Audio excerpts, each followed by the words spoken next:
Alright, good afternoon everybody. This is Scott, and today we're going to talk about cell phones. Right now the weather here in Georgia is rainy with thunder and lightning. Kind of interesting day outside, so hopefully it'll all pass and everything will go. We'll just get a bunch of rain and be done with that. I wanted to talk about cell phones. When we talk about prepping and surviving and all this other stuff, a lot of times we don't think about our cell phones. And I think that's faulty thinking, because our cell phones contain a lot of information. There's a lot of things that we can do with a cell phone. It's a storage repository, a data repository for our stuff, our bank accounts, our passports, our copies of our driver's license, our credit cards can all be stored on our phones. And they are, depending on your service, it can be secure. Using for mapping, there's an app that's available both on Android and iPhone called Here We Go. It is a downloadable road map for the whole United States. It takes about 8 gigs of memory, but you have a complete road map set available to you even if you do not have cell service. Of course, your GPS works, and that means the compass works. And also you auto-locate yourself whenever you open up the map software. Plus it gives you directions to where you want to go. Very important. You can also do the same thing with topographic maps. You can take maps, you can download them, you can store them on your phone, and that way you have a topographical map that is zoomable to help you navigate to where you need to go. Plus it also has a compass.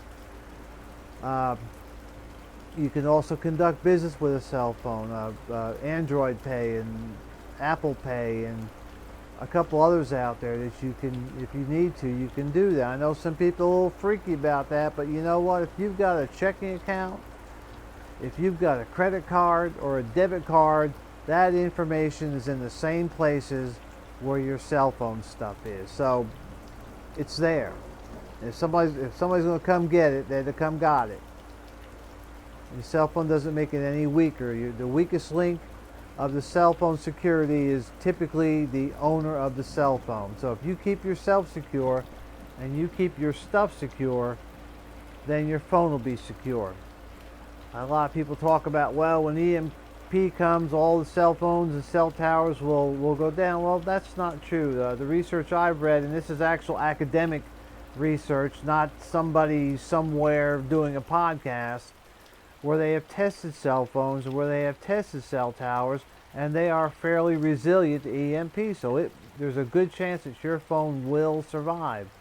So as a tool, and I'm not talking about just for social media and stuff, but as a tool to help you when things go bad, it's very valuable.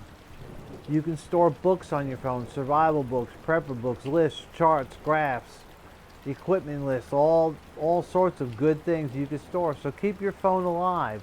And that's really what I want to talk about on the video today, is keeping your phone alive. It's very, very important. I keep, like I said in my earlier video on EDC, I keep a backpack that I don't carry with me everywhere I go, but I keep it in my truck. And it has, what I call secondary EDC items that I may need but may not. And in there, I keep a little pouch, and I'll show it to you right here. It's just a little pouch. It's not that big. There's my hand. I've got medium to medium large hands, but it's not that big. It's not that heavy, and it contains the things that I need to help me keep my cell phone alive. Now, to start off with, inside my truck, I have a lighter plug charger for my phone. In other words, I plug the charger into my cigarette lighter outlet, and then I have a cable that connects from it to my phone. I can charge my phone that way all day, every day. In addition to that, I keep this kit. And in this kit, I keep a couple of things. In this mess right here, I'm not going to untangle. This is take 2 for me, by the way. Take 1 for some reason didn't take. There's 3 cables in here. All of them have a USB 2 type port like that, but one has a lightning connector for my phone. This piece right here is for induction charging for my iWatch, and then I have a USB-C connector in case I have my laptop with me, that I can recharge my laptop. Now, I mentioned iWatch. Yes, I use an iWatch. It's a great tool. Yeah, it's a lot of fun, but it's a great tool. And because it syncs with my phone, a lot of the apps on my phone I can use on my watch. If I'm going somewhere, I can have the maps brought up on my watch. I can use it as a compass. I can use it to send and receive text messages. I can use it to make calls. It does a lot of things that I can do without having to resort going to my phone. So I keep it alive. And so some say, well, yeah, you only get a couple days of the iWatch. Yeah, but you know, like I'm showing you, I have ways to refresh both my watch and my phone, multiple ways, and I've got a couple more yet to show you, but I can keep it going.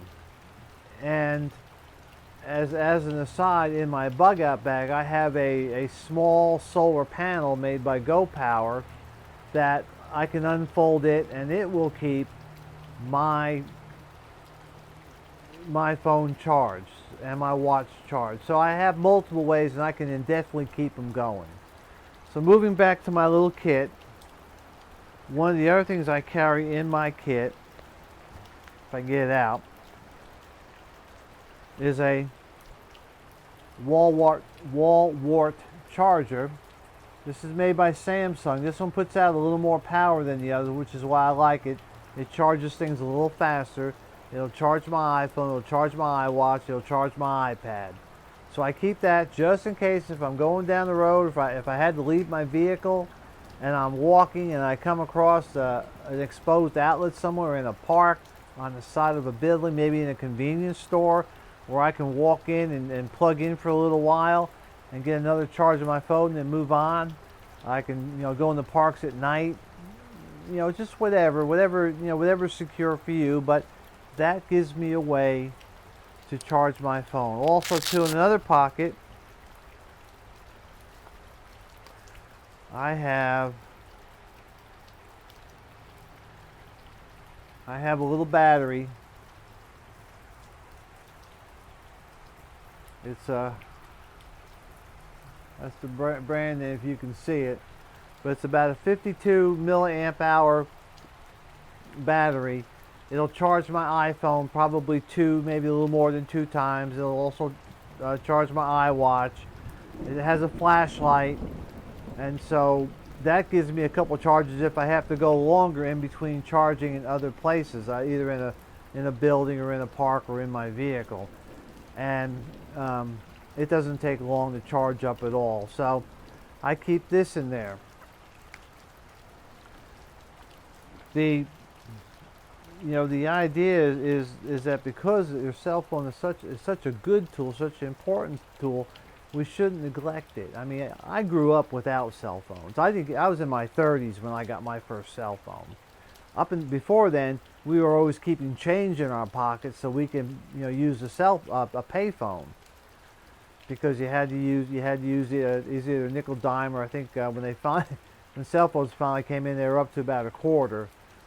But you always had to find one. But now I got this phone. It's a wonderful device. It takes me back to the original Star Trek series when they were using the tricorders. And now, you know, one day I was holding my cell phone saying, I have a tricorder in my hand. And so keep it going. It's a valuable tool. It's an important prepper tool.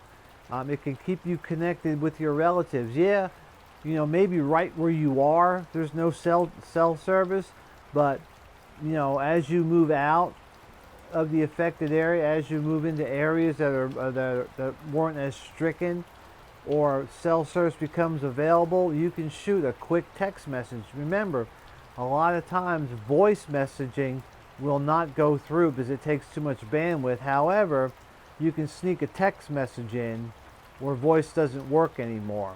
And by being able to occasionally update your relatives where you are, you give them peace of mind but then they can help maybe rescue you, or they can send friends, or you can text your friends and they can come get you. We talk about mutual assistance groups along the way.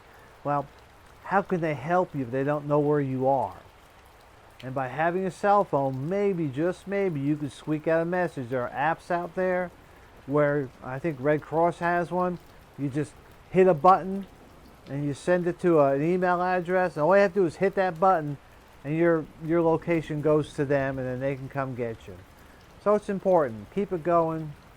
You know, keep enough stuff in your bag. Like I said, this little kit I have, it doesn't weigh hardly anything. It just takes a little corner, but it gives me peace of mind to have a great tool that I can continue to use even when things deteriorate and devolve. So that's all I have for today. Like I said, we're still in the process of moving. A lot going on with that. Clearing land, laying gravel for a driveway, getting ready to move, picking out what type of home we want on there. Just a lot going on. I'll keep trying to post as much as I can. Anyhow, you all take care out there. Be safe, be secure. Bye.